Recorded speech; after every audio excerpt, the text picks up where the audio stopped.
اللہ الرحمن الرحیم حدیث نمبر 473 اور 474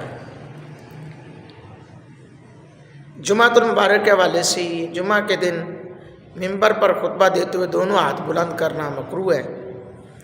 حسین بن بیان کرتے ہیں بشر بن مروان خطبہ دے رہا تھا۔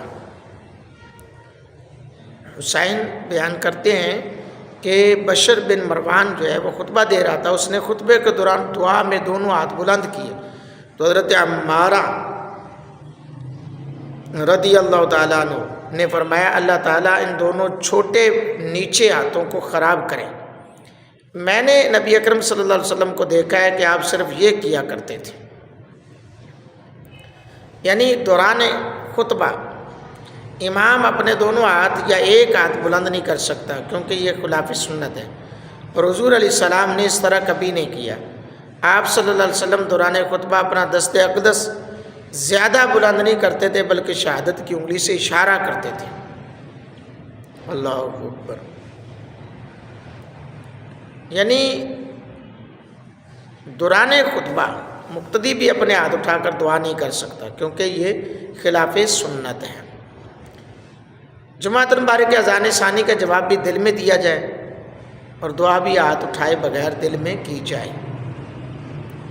اللہ تعالیٰ ہمیں شریعت کو سمجھنے کی توفیق عطا فرمائے۔ حدیث نمبر 474 سماعت فرمائے۔ جمعہ کی اذان کا بیان حضرت صائب بن یزید بیان کرتے ہیں نبی اکرم صلی اللہ علیہ وسلم کے زمانہ اقدس میں حضرت ابوبکر صدیق رضی اللہ تعالیٰ عنہ اور حضرت عمر فاروق کے زمانے میں اذان اس وقت ہوتی تھی جب امام آ جاتا تھا، اور جب نماز کھڑی ہوتی تھی تو اس وقت اقامت کہی جاتی تھی، لیکن جب حضرت عثمان غنی رضی اللہ تعالیٰ عنہ کا زمانہ آیا تو انہوں نے تیسری اذان یعنی پہلے زمانے والی دو اذانوں یعنی اذان اور اقامت اور کے علاوہ اذان کا اضافہ ظہر کے مقام پر کیا۔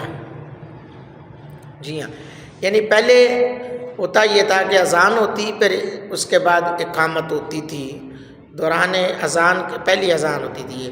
حضرت عثمان غنی رضی اللہ تعالیٰ عنہ نے اپنے دور حکومت میں دور خلافت میں یعنی تیسری اذان جسے کہتے ہیں وہ پہلے اذان ہوتی اس کے بعد دوسری اذان پھر عربی خطبہ پھر اقامت۔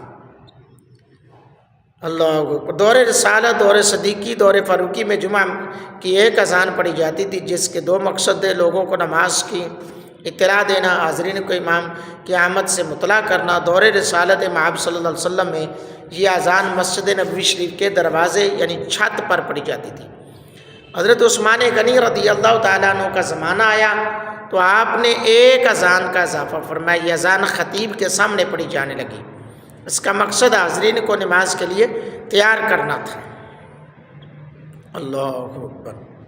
حضرات گرامی قدر، یہ آپ کو پتہ چلا کہ یہ جو دوسری اذان ہے یہ اذان حضرت عثمان غنی رضی اللہ تعالیٰ عنہ آپ کے دور خلافت میں شروع ہوئی، تو لوگ بعض اوقات ایسا کہتے ہیں جی یہ بدعت ہے، تو وہ بدعت حسنہ ہے۔